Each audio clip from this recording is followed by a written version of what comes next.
It is emphasised, it is pressurised that जो भी हम सिलेक्टिव कॉन्ट्रासेप्टिव मेथड सिलेक्ट करें, हमने अभी 3-4 कॉन्ट्रासेप्टिव मेथड डिस्कस करें। पहला तो नेचुरल मेथड है जिसमें 3 सब मेथड्स हैं, पीरियोडिक एब्स्टिनेंस, कोइटस इंटरप्टस और लैक्टेशनल एमनीरिया।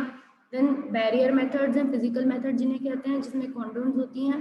देन केमिकल मेथड्स हैं जिसमें ओरल पिल्स आती हैं और आईयूडीज आती हैं, इंटरयूट्रीन devices.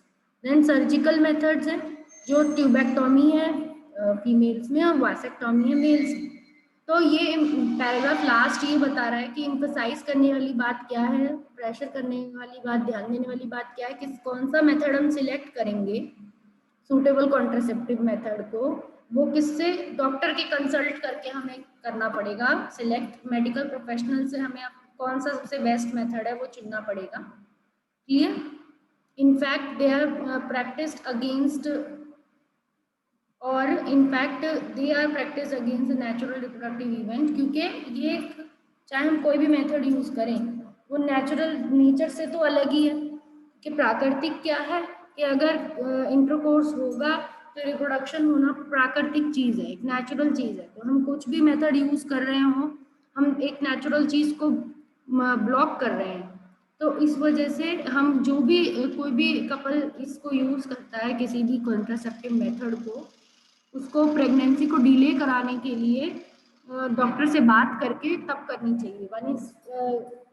One is force to use this method either to prevent pregnancy, या तो उसको प्रेगनेंसी प्रिवेंट करने के लिए मेथड को यूज करना पड़ता है, या डिले करने के लिए यूज करना, या प्रेगनेंसी लेट करवानी है तब भी यूज करना पड़ता है इन मेथड्स को। No doubt the widespread use of these methods have significant role in checking uncontrolled growth. इनका वजह से अब पॉपुलेशन ग्रोथ कंट्रोल में है, बट कुछ मेथड्स के जैसे दवाइयों के इल इफेक्ट्स भी होते हैं, उल्टी जैसे नोजिया वगैरह आना, एब्डोमिनल पेन होना, पेट में दर्द होना, ये सब इरेगुलर मेंस्ट्रुअल ब्लीडिंग, ये सब इनके साइड इफेक्ट है। इवन ब्रेस्ट कैंसर इनसे हो जाता है।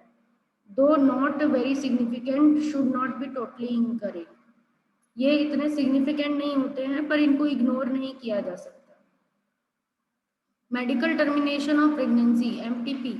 एमटीपी का एक लीगल थिंग है एमटीपी, जो कि टर्मिनेशन है प्रेगनेंसी की। Intentional voluntary and termination of pregnancy before full term is called medical termination of pregnancy. मतलब जानबूझ के किसी बच्चे को गिरा देना, प्रेगनेंसी को अबॉर्ट कर देना, अबॉर्शन इसका कॉमन नेम है, उसे एमटीपी बोला जाता है, इंड्यूस्ड अबॉर्शन कहा जाता है। Nearly 45 to 50 million MTP are performed in a year. हर साल इतनी एमटीपी कराई जाती है नॉर्मली वर्ल्ड में, in all over the world, which accounts to 1/5 of total number of conceived. एक पांचवी जो 1/5 पार्ट है टोटल प्रेगनेंसीज का, इतनी प्रेगनेंसीज तो अबॉर्ट करी जाती हैं। एमटीपी का भी रोल है पॉपुलेशन को कम कराने में, पर इसका ये पर्पस नहीं है। एमटीपी को इसीलिए नहीं रखा गया कि it is not a contraceptive method, ये कोई कॉन्ट्रासेप्टिव मेथड नहीं है, क्योंकि जब कोई कॉन्ट्रासेप्टिव मेथड यूज नहीं किया था, प्रेगनेंसी का चांस था, प्रेगनेंसी हुई भी है और उसके बाद प्रेगनेंसी को अबॉर्ट किया जा रहा है, तो इट इज जस्ट कह सकते हैं एक लीगल इशू बन जाता है। तो उसी केसेस में एमटीपी अलाउड होगी, वो भी डॉक्टर के पर्टिकुलर चीफ मेडिकल ऑफिसर उसको परमिशन देगा, yes it is granted, permission is granted, तभी उसको अबॉर्ट करा सकते, वरना नहीं। तो इसे लीगलाइज करना पड़ता है, ठीक है। कुछ कंट्रीज में लीगल इशू है, कुछ कंट्रीज में लीगल इशू नहीं है, और क्योंकि इससे बहुत सारी चीज़ें जुड़ी हुई हैं, emotional, ethical, religious, social issues इससे इन्वॉल्व हैं। गवर्नमेंट ऑफ इंडिया ने एमटीपी को 1971 में लीगलाइज किया था। इसकी कुछ स्ट्रिक्ट कंडीशन है क्या, ताकि इसका मिसयूज ना हो। जैसे एमनियो सेंटेंसेस की बात हमने करी थी, एमनियो सेंटेंसेस भी क्या है, एक अबॉर्शन का तरीका था जो कि एमनियोटिक फ्लूइड को चेकिंग पे डिपेंड था, कि जब एमनियोटिक फ्लूइड चेक करते थे कि कोई बच्चे को कोई डिसऑर्डर तो नहीं है, उस वक्त अगर बच्चा फीमेल चाइल्ड होता था तो उसे गिरा देते थे पेरेंट्स। समझ रहे हो?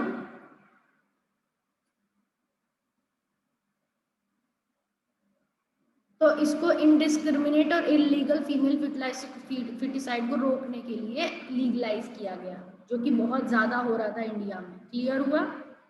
Why MTP? Obviously the answer is to get rid of unwanted. क्यों करते हैं MTP? अनवांटेड प्रेगनेंसी को, या कैजुअल सेक्स किसी ने करा है, अनप्रोटेक्टेड इंटरकोर्स किसी ने किया है अननोन पार्टनर के साथ, या किसी भी सिचुएशन में आकर, या किसी का कोई रेप हो गया, जबरदस्ती किसी ने इंटरकोर्स किया, तो इसकी वजह से MTP करवाते हैं। जो डॉक्टर्स हैं वो परमिशन देते हैं। MTP एसेंशियल होती है, कुछ केस में बहुत ज़रूरी होती है, क्योंकि मदर और फीटस दोनों के लिए खराब बहुत आगे जाके फ्यूचर में प्रॉब्लम हो सकती हैं। जैसे कि किसी बेबी को अगर कुछ डिसऑर्डर है, क्रोमोसोमल डिसऑर्डर, तब भी MTP कराई जाती है। MTP अगर पहले ट्राइमेस्टर में करवाई जाए 12 वीक्स ऑफ प्रेगनेंसी में, तब ठीक होती है, क्योंकि तब बेबी इतना ग्रो नहीं हुआ होता, उसका प्लासेंटा और उसका अटैचमेंट फीमेल यूट्रस के साथ ज़्यादा कनेक्ट स्ट्रांगली नहीं हुआ होता, तो उसको निकालना आसान होता है। पर जब MTP जब और टाइम बढ़ता जाता है, यानी कि थर्ड ट्राइमेस्टर, सेकेंड ट्राइमेस्टर शुरू, 3-3 महीनों का जो है, 9 महीने के 3 सेट है। सेकेंड ट्राइमेस्टर में 6 महीने के बीच में आ जाएगा बच्चा, थर्ड ट्राइमेस्टर में 9 महीने के बीच में। अगर यहाँ पर किसी का बच्चा अबॉर्शन करवाएंगे तो जितने ज़्यादा टाइम होगा उतना ज़्यादा दोनों के लिए डेंजरस होगा, मदर के लिए भी और बेबी के लिए भी। Another dangerous trend is the misuse of amniocentesis. ये हमने डिस्कस किया था कि एमनियोसेंटेंसिस एक ऐसी तरीका है जिसमें एमनियोटिक फ्लूइड से बच्चे का सेक्स पता लगाते हैं। तो इस foetus, if foetus is found to be female, it is followed by MTP। जब एमनियोसेंटेसिस करते थे और फीमेल निकलती थी, बच्चे की का सेक्स पता चल जाता था, तो MTP करा देते थे लोग। बट फिर बाद में ये, क्योंकि ऐसी प्रैक्टिस डेंजरस होने लग गई मदर और फीटस के लिए, प्लस सेक्स रेशियो भी गड़बड़ होने लग गया था, और काउंसलिंग करनी पड़ी फिर इसकी वजह से। अनप्रोटेक्टेड इंटरमेटिंग को मना करने के लिए डॉक्टर समझाते हैं कि आपको अनप्रोटेक्टेड, और इसके साथ रिस्क जुड़े रहते हैं, इलीगल अबॉर्शन का रिस्क जुड़ा रहता है, और ये well as providing more healthcare facilities and reverse the mentioned unhealthy trend। ये अनहेल्दी ट्रेंड था, तो इसे रोकने में MTP का एक रोल है। ठीक है, अवेयरनेस का एक रोल है। क्लियर हो गया? तो यहाँ तक आज हमने समझ लिया। यहाँ पर आपके सारे मेथड कंप्लीट हो जाते हैं और एक नया टॉपिक कंप्लीट हो जाता है, medical termination of pregnancy. Clear? ये दोनों टॉपिक क्लियर हो गए आपको सभी को? Is it clear to everyone? I'm asking. Yes, ma'am. Okay, so I'm ending the class now and try to finish chapter 3 first. पहले चैप्टर 3 को जल्दी से खत्म करके और फिर आप चैप्टर ये 4 शुरू कर दो, क्योंकि ये MTP तक इसके इंट्रोडक्टरी टॉपिक्स ही हैं कि पहले RCH प्रोग्राम, फिर मेथड ऑफ बर्थ कंट्रोल, और फिर ये MTP। तो ये फर्स्ट 3 टॉपिक्स हैं, तो ये आपको कंप्लीट करना है। ठीक है, उसके बाद हम आगे STDs और दूसरे टॉपिक शुरू करेंगे। Okay, try to complete your work. Ma'am, yes ma'am doubts हैं कुछ? बताओ। मैम एक तो ये कि कॉपर टी जो हम यूज करते हैं कॉन्ट्रासेप्टिव मेथड की तरह, तो मैम वो STDs प्रिवेंट करेगी या नहीं?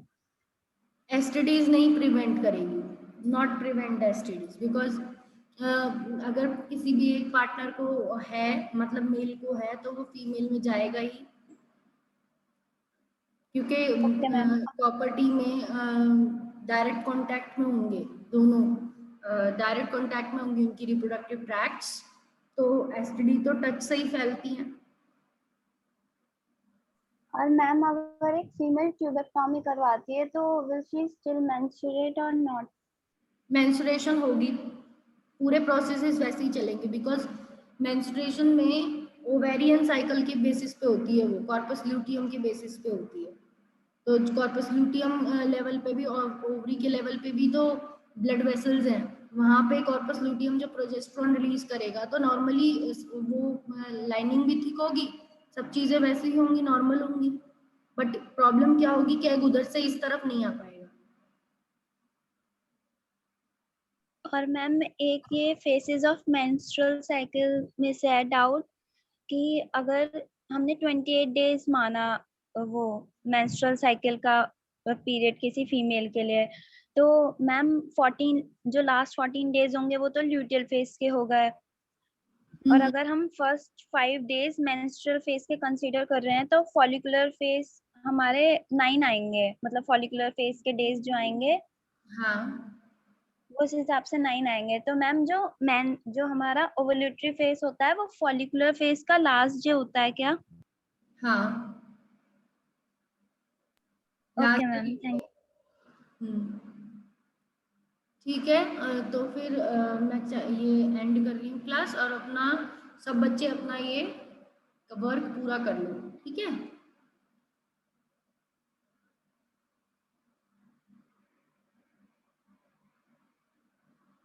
आप अपना वर्क टाइम टू टाइम रखो, तभी तो आप उसको अच्छे से पढ़ रहे हो, तभी उसका मतलब आप मुझसे डाउट पूछोगे, तो इस वजह से वर्क पूरा रखो अपना। सभी सभी लोगों से रिक्वेस्ट है, वर्क पूरा करोगे और मुझे जल्दी से शेयर करोगे, ठीक है। चैप्टर 3 कंप्लीट करो, चैप्टर 4 स्टार्ट करो। So I am ending the class.